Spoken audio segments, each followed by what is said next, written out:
Hey, thanks for tuning in. I'm going to do a quick Sunday episode. I'm going to show you some records that I have found here locally in Fort Collins over the last week. Some of these are kind of upgrades. Some of these are I can't leave the shop without bringing it with me. And then I've got two, yes, two what I'm calling are grails to me. So stay tuned for the end of the video where I will be showcasing those two. Okay, let's get started. I've talked about it before. Rush signals, pretty easy to find out there in the bins these days. And it's about a $15 to $25 record depending on condition. However, I found this yesterday and it is now only the second copy of the Compton West, PRC Compton. Look for a number 26 on the label. I'll put up a photo. That is the plant code for PRC Compton, which was PRC West. You may see PRC-W as well in the dead wax. The important thing with this record, mastered by Robert Ludwig, and he only did the first round of lacquers and then what became stampers. And you will find RL in the dead wax on only one side of this record. Master disc, of course, is on both sides. The other thing that you can determine if you have, this is the one you want, believe me, I've gone through so many of these pressings. There are later represses that have no indication of mastering engineers. My buddy Jaime in California swears by a club pressing, and I trust his ears, but to me, you want an RL signed copy, and this is the one that you want, in my opinion.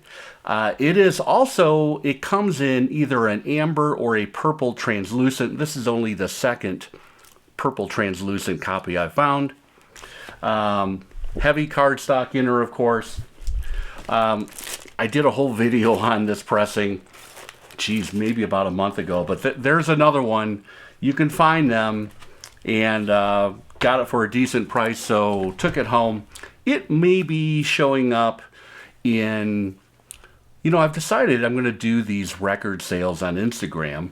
I had a really good one that I did right around the middle of January. I'm going to do these maybe once a quarter. So look for somewhere around mid-April.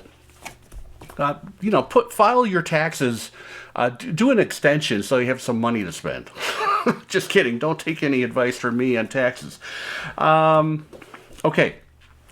This is another record I found. Now, this is the second Flock of Seagulls, their second album, 1983, I believe. I mean, look at these guys. Who can't love these guys? And they're one of my favorite new wave bands. This happened to be whoops, I think I probably just hit my microphone. Sorry, everybody. A Teldec German pressing DMM cut. It is also translucent if you hold this up to a light. And it came with a very cool trilingual explanation sheet on why DM is good. And this is a great cut. This blows my US Columbia Franklin Wayne pressing on this one. This is going to be let back out into the wild, so happy to find that. And I don't want to flex too hard, but $7, people. $7 for a German, basically an audiophile sleeper copy of the second Flock of Seagulls, their second release. Fantastic.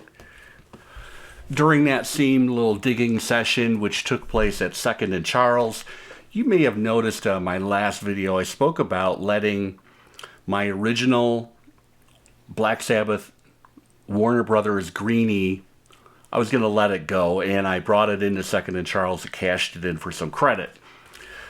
So during that same visit, I found this, a very, very clean, also mastered by Robert Ludwig at Sterling at that point in time. Remember, Ludwig started out doing mastering at Sterling before he moved over to Masterdisc around, 1978, 79, 1980, somewhere in there. Fantastic, a classic. $3, ladies and gents, at Second and Charles. I shouldn't be dropping this intel, but there you have it.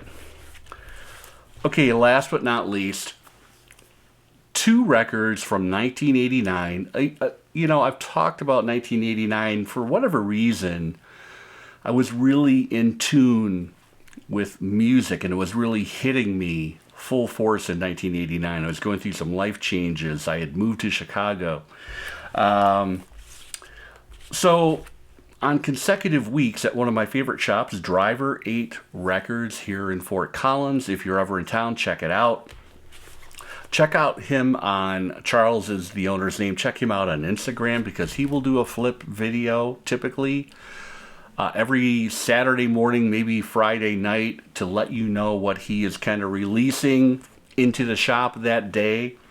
So on consecutive Saturdays, I made my way in there because I noticed 2 records that it's rare to find them out in the wild, as we say. The first one is Seeds of Love 1989, the third Tears for Fears release. I almost said Depeche Mode, I don't know why. God, this is a fantastic record, and it sounds amazing. I had a CD, I think in the early 90s, they came out with their first greatest hits package, and Sowing the Seeds of Love, great song, huge Beatles influence on that. But listening to this record again, God, I'm hearing a lot of like Prefab Sprout on here. I'm hearing some Steely Dan influences. Really fascinating record, and it sounds amazing. Like I said, it was on the Fontana label. Really good price Charles had on this. Of course, I was going to pick this up. Honestly, I don't think I've ever seen this record. Maybe at a show I've seen it, and I just kind of forgot about this, but fantastic record. Okay, last but not least, this is the biggie. Yesterday morning, Saturday, I made a beeline down to Driver 8 Records because Charles had picked up unoriginal 1989 U.S. original pressing. This is the DMM cut. In my opinion, this is the one you want. Reading Hoffman forums, there's a guy I love on there. I think his name is Rich.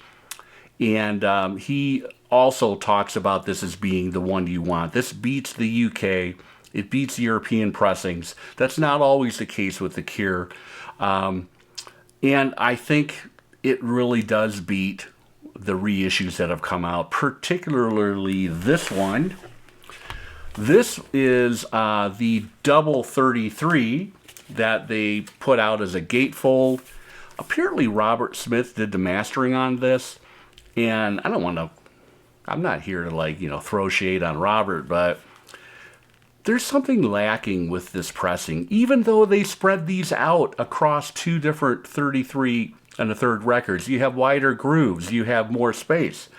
I don't know, it's just doesn't cut it. Pardon the pun. And this is, if you find these out in the wild, you'll see I think they were pressed at MPO in France. You'll see that little sticker on the back. So this one is, I don't need this anymore. This is simply an amazing pressing, and I'm going to show some close-ups. Really cool. These initial pressings had a cracked cover effect. I don't know if you will pick that up here, but regardless, I'm going to show you a photo, a close-up. I think the artwork is more crisp on this. Now, there is also a promo cut. However, the matrix information in the dead wax is the same as this, which happens to be an SRC, Specialty Records Corporation. This is the one that has the East stamped in the label. I think it's on B, that you will see on many SRC copies of the time. Simply an amazing listen. This is a grail for me now, thankfully here at home on campus. You know, it makes me think about 1989, and I have an idea for a new video series I'm going to do. I'm going to call it In Focus and then the year, and I'm going to start with 1989. I'm going to show you some fantastic records that I have in their original pressing format, and maybe talk a little bit about the records, but I don't know. I mean, this is all kind of a flex, isn't it? That's why we do videos where we're here to talk. We're here to maybe brag a little bit, but whoa, I mean, this is incredible. The fact that you can find, and this is dead mint, by the way, and Charles had a, how can I say this? This was priced fairly for the fact that these don't come up very often, and original pressings, particularly from this era, they're going up in price. If they're clean and they're in great condition, they're not being kind of let go by people very often. But this one happened to walk into his shop with a bunch of other records that he is currently letting out into the wild via his shop. Visit your local record shops. They're important. We want to keep these guys in business. We want them to thrive. And yeah, that's my little infotorial of the day. I don't know what I'm talking. I'm blabbling on here. That's it. Disintegration, 1989, released in May. I had just arrived in Chicago, Illinois at that point in time in May, and this thing really hit me hard. I loved it on CD. I like it even better here, even though it is missing 2 songs because of the duration.